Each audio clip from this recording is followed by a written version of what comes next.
महाराष्ट्र राज्यामधील सर्वाधिक आत्महत्या पश्चिम विदर्भात होत आहेत। त्यामधील सर्वाधिक आत्महत्या अमरावती जिल्ह्यामधील असून मागील 6 महिन्यांमध्ये राज्यात एकूण 557 शेतकऱ्यांनी मृत्यूला कवटाळले। तरीही शासन प्रशासन याकडे दुर्लक्ष करत असल्यामुळे आज आझाद समाज पार्टीच्या वतीने अमरावती जिल्हाधिकारी कार्यालयावरती केंद्र आणि राज्य सरकार विरोधात तीव्र घोषणाबाजी करीत निषेध नोंदवण्यात आला। सरकारने शेतकरी आत्महत्या थांबवण्यासाठी कायमस्वरूपी उपाययोजना करण्याची मागणी यावेळेला करण्यात आली। की वेळेवर त्याला शासनाकडून मदत भेटत नाही, त्याची गरज असते तेव्हा त्याला क्रॉप लोन भेटत नाही। आता क्रॉप लोन भेटत नसल्यामुळे तो त्या सावकाराकडे जातो आणि तिथून त्यांनी काय करतो, बियाणं लावल्यानंतर पिकलं जात नाही, म्हणजे बियाणे सुद्धा बोगस पिकते। पण इथलं कृषी प्रधान म्हणजे कृषी जे विभाग आहे हे लक्ष कोणत्याच प्रकारे एफआयआर करत नाही, काहीच नाही करत। फक्त 2-4 पद नाही, याचं उत्तर इथल्या कलेक्टर ऑफिसला द्यायला पाहिजे। शेतकरी उपाशी, अरे सरकारचं करायचं काय? जिल्हाधिकारी साहेब जवाब दो,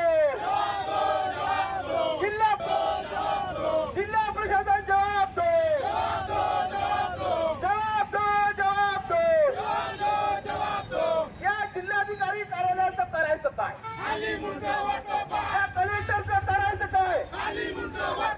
या विभागीय आयुक्त करायचं काय? कृषी विभागाचं करायचं काय? या विमा कंपन्यांचं करायचं काय? आज आम्ही जे सततच्या ज्या शेतकरी आत्महत्या होत आहे, अमरावती जिल्ह्यामध्ये मोठ्या प्रमाणात शेतकरी आत्महत्या होत आहेत, त्याच्या संदर्भात सरकार प्रशासनाला जागृत करण्यासाठी आणि त्यांना वेळेवर न्याय देण्यासाठी आज आम्ही येथे कलेक्टर ऑफिस समोर आझाद समाज पार्टीच्या वतीने येथे निदर्शने करत आहोत शासनाला जागृत करण्यासाठी।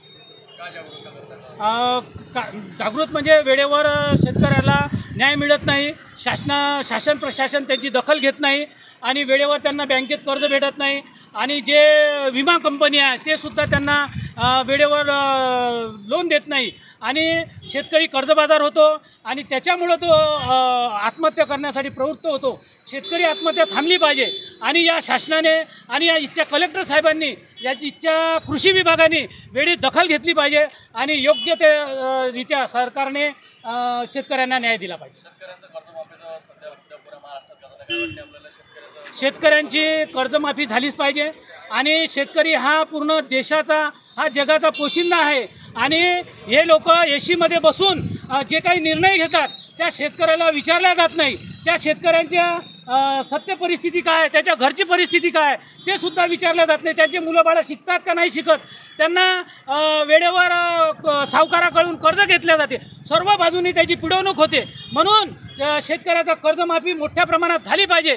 सरकारनं जर याच्यावर वेरीस तोडगा काढला नाही तर आझाद समाज पार्टीच्या वतीने शासनाच्या दरबारी आम्ही मुंबईला, दिल्लीला जिथे जिथे शक्य होईल तिथे आम्ही मोठ्या प्रमाणात निदर्शने करू आणि सरकारला धारेवर धरू आणि या कलेक्टर ऑफिसच्या समोर आणि कलेक्टर साहेबाच्या घरासमोर सुद्धा आम्ही आमरण उपोषण करू। माझं नाव सनी चव्हाण, आझाद समाज पार्टीचा जिल्हाध्यक्ष आहे।